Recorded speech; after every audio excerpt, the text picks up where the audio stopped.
Kissimmee, en Floride. Ça va pas le faire. Dépêche-toi, ça crame. 25 000 mangeurs de viande, des centaines de kilos de barbac et plus de 1000 concurrents réunis pour le concours mondial de barbecue qui a lieu ici chaque année. Ma viande, c'est la meilleure. Merci, c'est trop bon. Parmi eux, un ovni, un petit Français. Thomas s'attaque déjà à sa viande.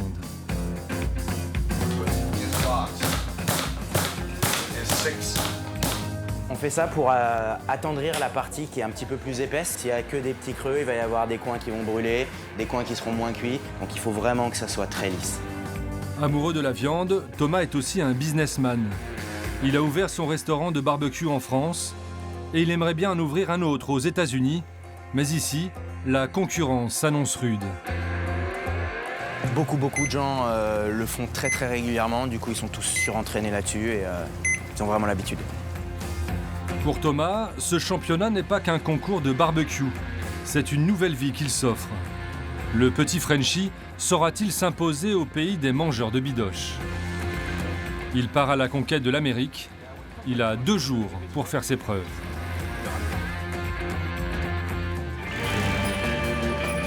Nous sommes dans le 3e arrondissement de Paris. Il y a un an, Thomas a ouvert un restaurant de barbecue américain. Dans un pays où la gastronomie est un patrimoine, le pari était risqué. Mais contrairement à ce qu'on imagine, c'est une tradition 3 fois centenaire et artisanale qu'il a importée.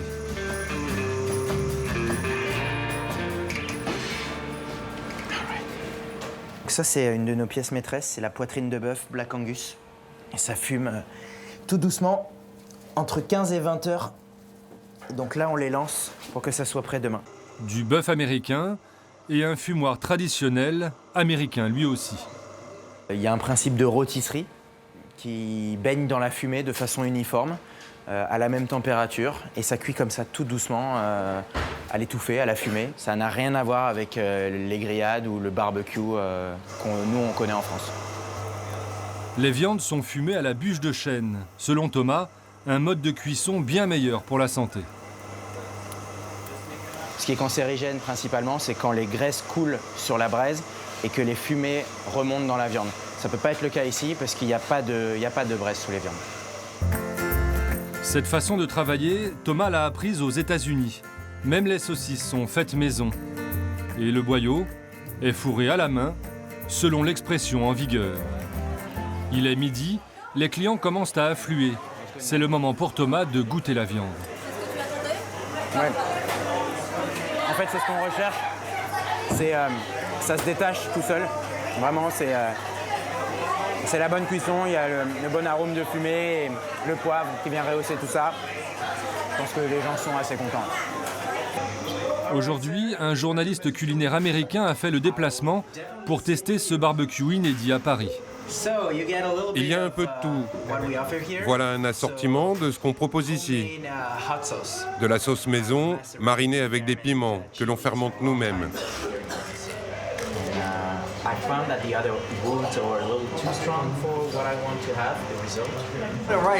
Voilà ce que je vais écrire. Si vous êtes un Américain à Paris et que vous avez le mal du pays, venez manger ici. Thomas est adoubé par l'Amérique.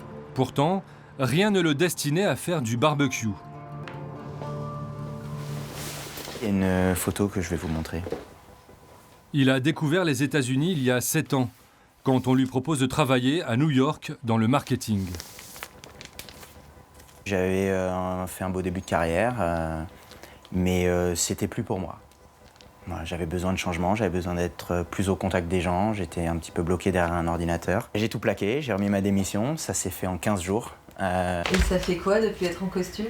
Ça me fait du bien. C'est un autre costume. J'ai troqué le costume pour le tablier et puis aujourd'hui ça me va bien. Je suis super heureux. À 33 ans, Thomas compte bien réussir sa nouvelle vie. Il s'est inscrit au championnat du monde de barbecue aux États-Unis. Demain, il se mesure aux Américains sur leur terrain. En tout cas, on va donner le maximum, puis leur montrer un petit peu que la France, c'est pas que le pays du croque-monsieur et des crêpes, qu'on sait aussi faire du barbecue texan.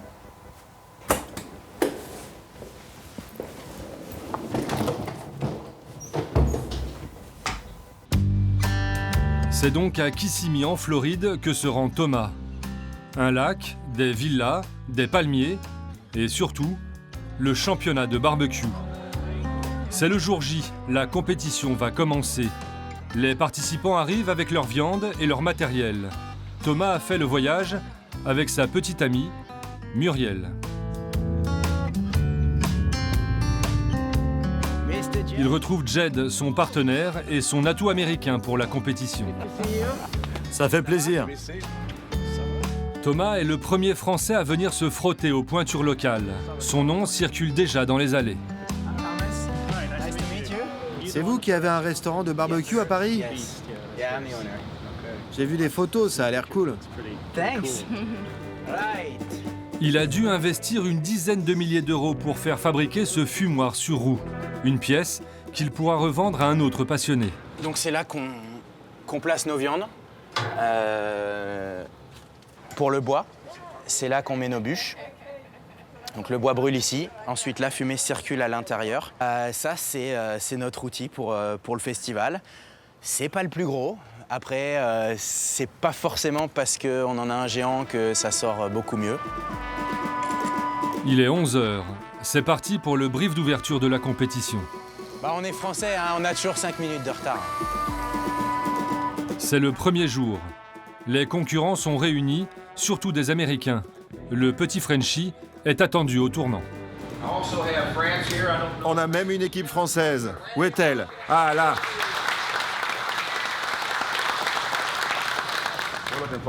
On a hâte de vivre ce super week-end. Ça va être du boulot, alors on s'amuse et on y va. Merci les gars. Bonne chance.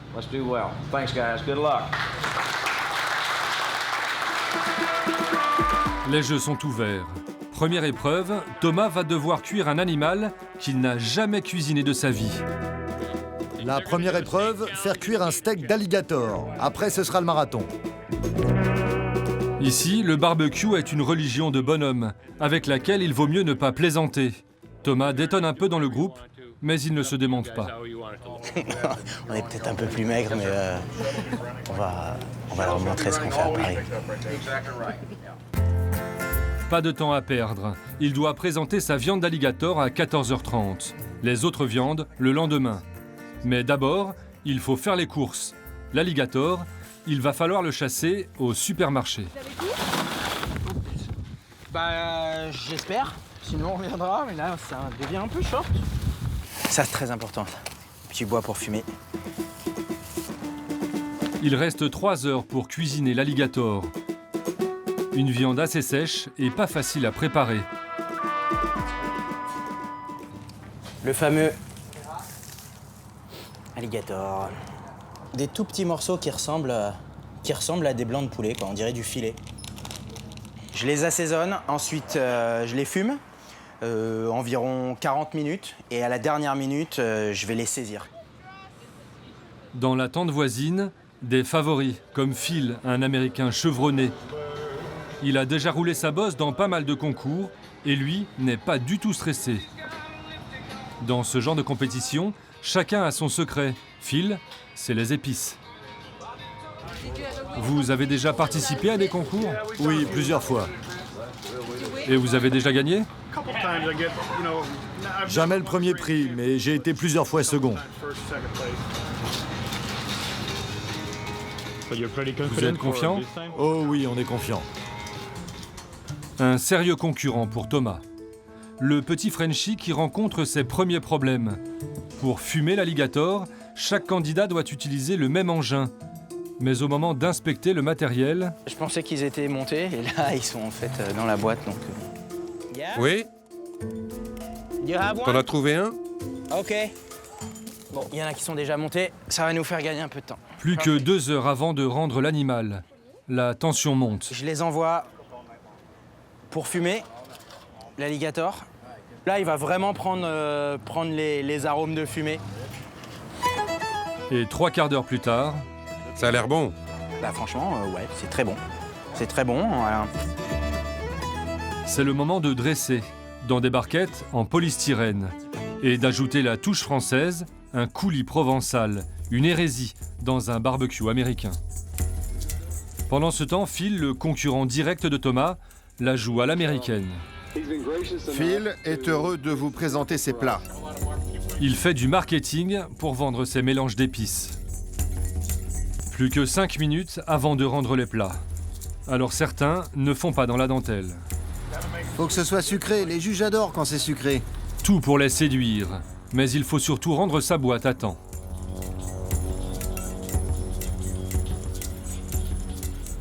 Oh, 14h28, quoi, on est parfait. Hello.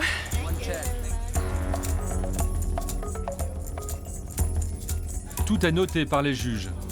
Le soin apporté à la présentation et surtout le goût des préparations. Des serveuses, des ouvriers, tout le monde peut s'inscrire pour faire partie du jury.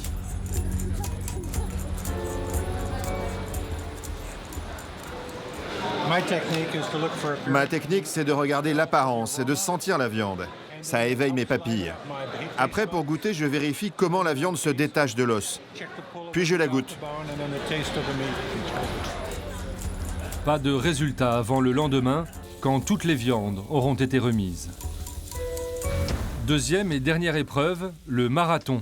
Certaines viandes vont fumer pendant plus de 15 heures et il faut les surveiller. Alors les équipes vont devoir y passer toute la nuit. Tout se joue sur la cuisson. Il est 2 heures du matin, chaque viande doit commencer à cuire à un horaire précis. Mais Thomas a du mal avec son fumoir qu'il ne maîtrise pas encore.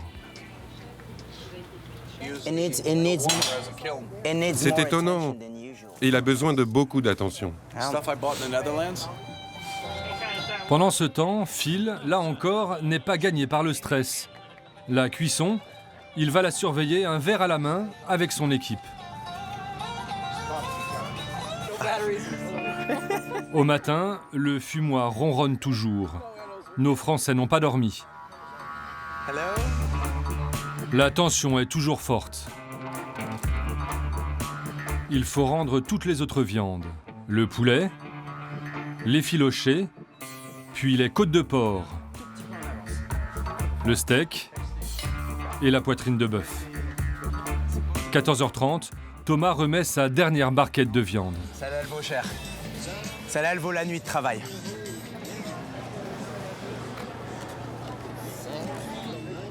C'est fini. Je serais content si on gagne quelque chose.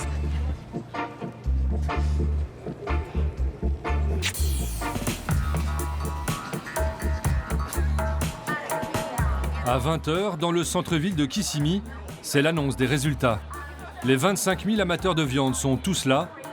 Les concurrents sont à bloc. Le premier prix est annoncé, plus de 9 000 €. Les gagnants sont un couple du Kansas.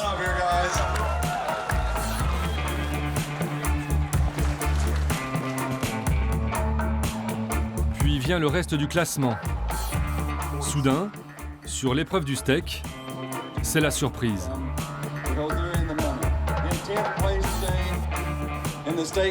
À la 10e place, la France. Thomas est classé 10e. Il a même battu Phil, son voisin et concurrent américain. Hyper cool pour nous. On a fini dans le top 10 sur une des catégories, une des 6 catégories. Donc l'expérience, elle est incroyable. On a vécu des moments géniaux et si on peut revenir un jour, on le fera avec plaisir. Thomas n'a pas gagné d'argent, mais il a obtenu ce qu'il voulait, mettre un pied en Amérique.